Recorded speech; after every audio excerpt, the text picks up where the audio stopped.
एक बार जिससे विश्वास उठ जाए उस पर विश्वास करना धोखेबाजी होगा। गुरुदेव भगवान, हमने संसार में जिनको अपना आश्रय मानकर जीवन साथी के रूप में वर्ण किया और जीवन समर्पित कर दिया, उन्होंने ही जब हमें ठुकरा दिया और जीवन की मझधार में बिल्कुल अकेला छोड़ दिया, इतना सब होने पर भी उनके प्रति अति मोह आसक्ति खत्म होकर सिर्फ और सिर्फ श्री जी के चरणों में कैसे लगे? एक बार मार्कंडेय जी के आश्रम के पास सुरथ नाम का एक वैश्य और एक राजा दोनों आपस में मिले। तो राजा से पूछा, आप जंगल में यहाँ कैसे? वहां मेरा राज्य छिन गया है, पर मैं वही राज सिंहासन, वही राजमहल, वही रानियां, ये हमारा चिंतन नहीं जा रहा है। मुझे राज्य मिले इस बात के लिए तो मैं दुखी नहीं, पर मैं अपने परिवार को नहीं छोड़ सकता। और रोने लगा।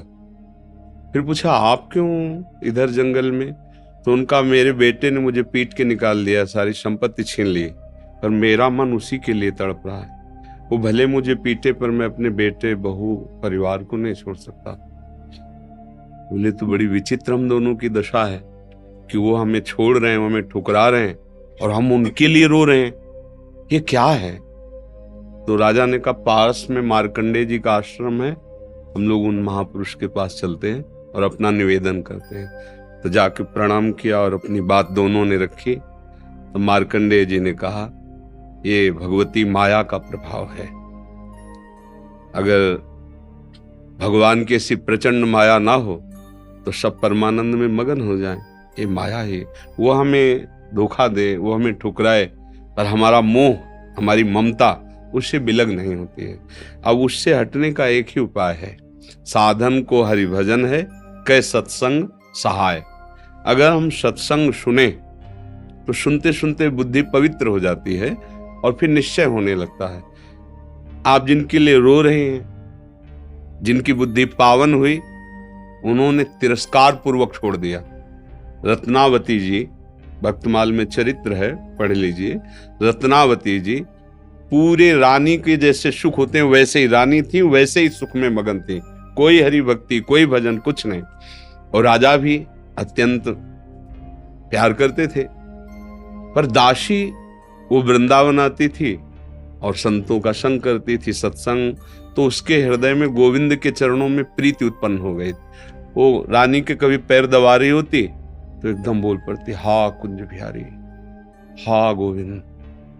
तो रानी सावधान होकर देखती, तू रहती तो मेरे संग है, मेरी निजी दासी, अंग सेवी, ये कौन है कुंज बिहारी, कौन है गोविंद? किससे तू प्यार करती है? आज तक मुझे नहीं बताया। हमारे यहाँ की दासियां तो आजीवन समर्पित अंग सेवी होती हैं, ये क्या? तो मुस्कुरा दे, बोली, महारानी आप अन्यथा मत समझना,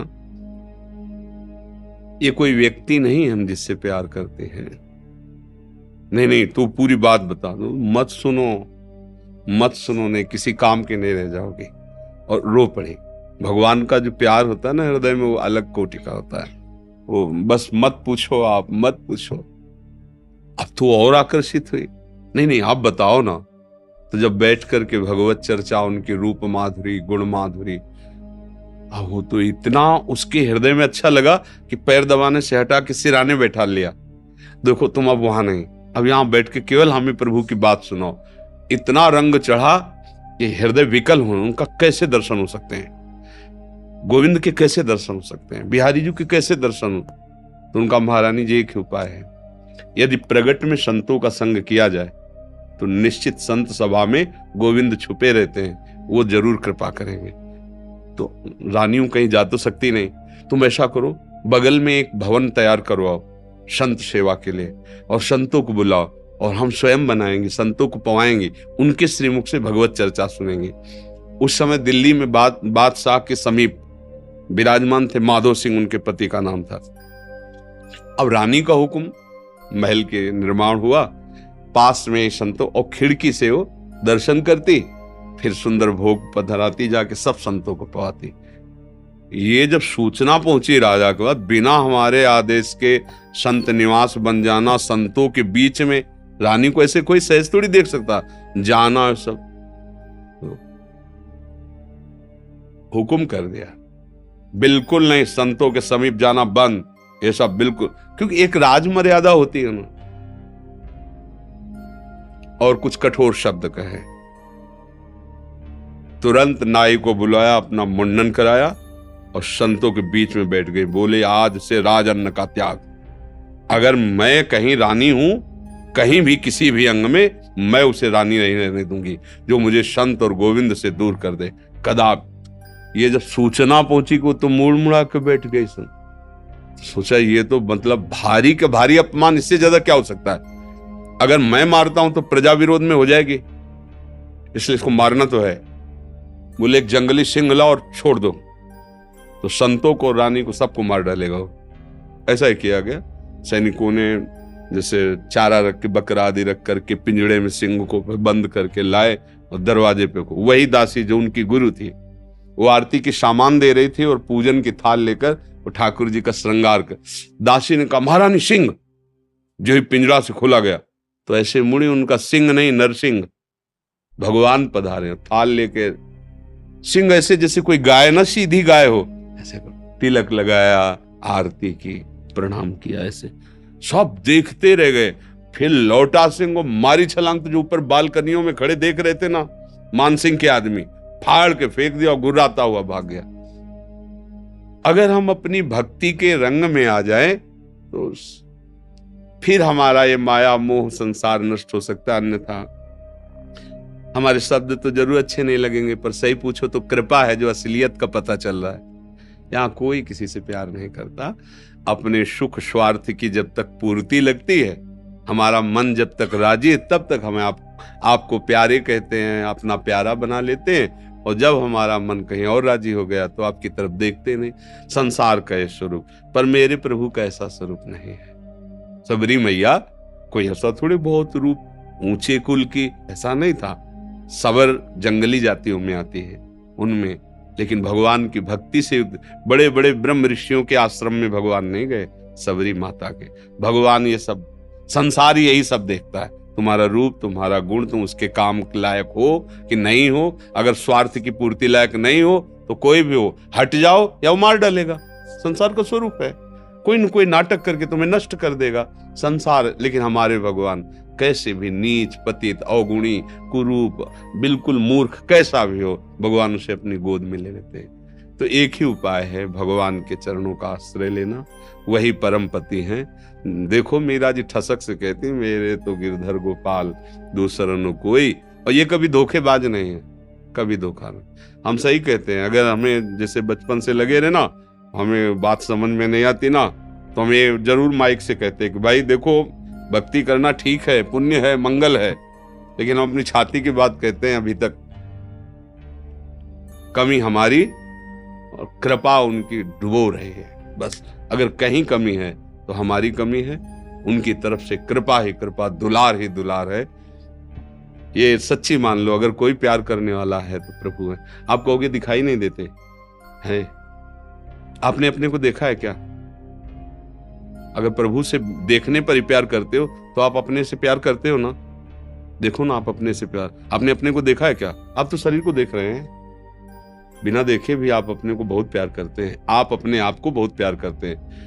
अगर ये पता चल जाए कि हाँ कैंसर हो रहा है और आपको क्षति पहुंच जाएगी तो आप यहां से कटवा देंगे। अपने आप से ज्यादा प्यार आप किसी को नहीं करते, टांग कटवा देंगे आप। अगर ऐसा लग जाए कि अपने को बहुत अशांति, जीना मुश्किल है, आप क्या करेंगे, कैसे मुंह दिखाएंगे, तो आप जहर खा लेंगे, फांसी पे चढ़ जाएंगे।